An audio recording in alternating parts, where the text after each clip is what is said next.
Il pianto liberatorio, la gioia, l'abbraccio con chi l'ha guidata dalla partenza al traguardo della maratona di New York. Lei è Kay, ragazza americana affetta da sindrome di Down, che ha marciato, camminato e corso gli ultimi chilometri prima di ricevere la medaglia.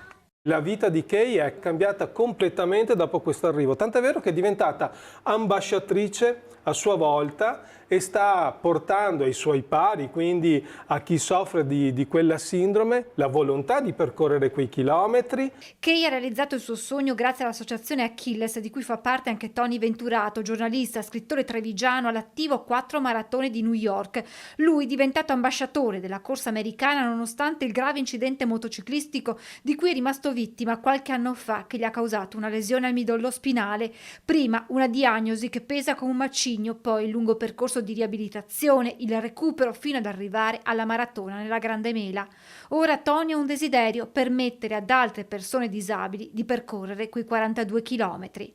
È bello vedere che queste persone disabili, una volta che tagliano il traguardo, cambiano completamente, hanno un change.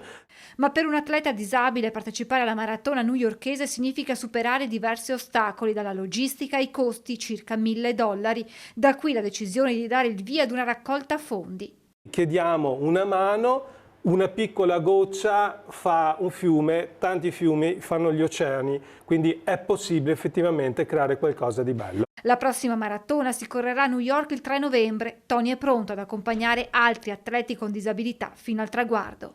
Io l'altro giorno ho ricevuto l'ennesimo invito ufficiale da parte degli organizzatori della maratona di New York. Sto valutando, mal che vada non la correrò, la camminerò con gli amici disabili.